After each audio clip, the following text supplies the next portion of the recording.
എല്ലാവർക്കും സ്വാഗതം. കേരള PSC നടത്തിയ 709/2023 LPST കാലിക്കറ്റ് ജില്ലയിലെ റാങ്ക് ലിസ്റ്റിനെ ബേസ് ചെയ്തുകൊണ്ട് തയ്യാറാക്കിയ റൊട്ടേഷൻ ചാർട്ടാണ് ഈ വീഡിയോയിലൂടെ പങ്കുവയ്ക്കുന്നത്. കോഴിക്കോട് ജില്ലയിലെ കഴിഞ്ഞ ലിസ്റ്റിൽ നിന്നും അഡ്വൈസ് ചെയ്ത അവസാനത്തെ അഡ്വൈസ് ലിസ്റ്റാണ് ഈ കാണുന്നത്. ഈ ലിസ്റ്റ് പ്രകാരം കഴിഞ്ഞ ലിസ്റ്റിൽ നിന്നും STയിൽ ആളില്ലാത്തതിനാൽ, അതായത് NCA പ്രകാരം 45 ടേണുകൾ പെൻഡിംഗ് ഉണ്ട്. പുതിയ ലിസ്റ്റ് വന്നാൽ SCക്ക് കിട്ടേണ്ട 45 ടേണുകൾ STയിലേക്ക് കൊടുത്തതിന് ശേഷം മാത്രമേ SCക്ക് പുതിയ അവസരങ്ങൾ വരികയുള്ളൂ.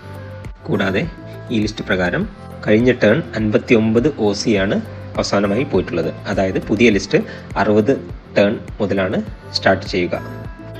ഈ തയ്യാറാക്കിയ റൊട്ടേഷൻ ചാർട്ട് പ്രകാരം TPO അതുമാതിരി NCA എന്നിവ കണക്കാക്കിയിട്ടില്ല.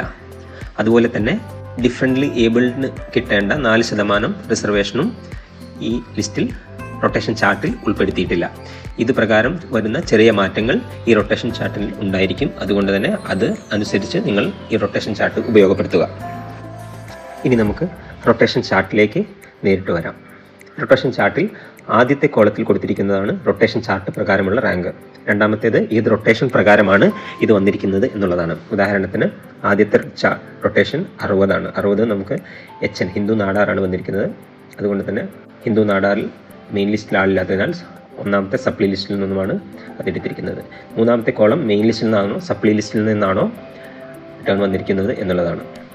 പിന്നീടുള്ളത് റാങ്ക് ലിസ്റ്റ് പ്രകാരമുള്ള റാങ്കും അവരുടെ കാസ്റ്റും ഡേറ്റ് ഓഫ് ബർത്ത്, പേര്, അതേമാതിരി റാങ്ക് ലിസ്റ്റിലുള്ള സീരിയൽ നമ്പറുമാണ്. ശ്രദ്ധിക്കുക, ഇതൊരു പെർഫെക്റ്റ് റൊട്ടേഷൻ ചാർട്ടല്ല. ഇതിൽ മാറ്റങ്ങൾ വരാനുള്ള സാധ്യതകൾ ഞാൻ ആദ്യമേ പറഞ്ഞു.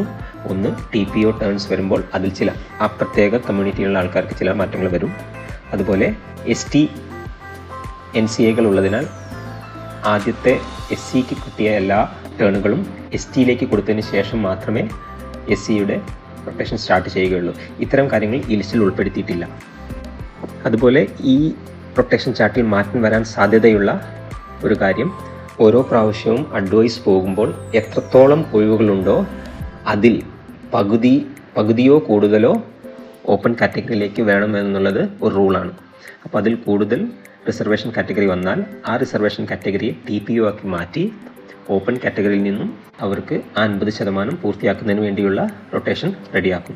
അപ്പോൾ ഈ കാര്യങ്ങൾ നമുക്ക് ഇപ്പോൾ കണ്ടെത്താൻ കഴിയില്ല. കാരണം ഓരോ അഡ്വൈസിലും എത്രത്തോളം ഒഴിവുകളാണുള്ളത് എന്നതിനനുസരിച്ചാണ് ഇതിൽ മാറ്റം വരിക. അപ്പോൾ ചെറിയ രീതിയിൽ അങ്ങോട്ടും ഇങ്ങോട്ടും മാറ്റം വരാൻ സാധ്യതയുണ്ട്. അതും കൂടി കണക്കിലെടുത്തുകൊണ്ട് ഈ റൊട്ടേഷൻ ചാർട്ട് ഉപയോഗപ്പെടുത്തുക.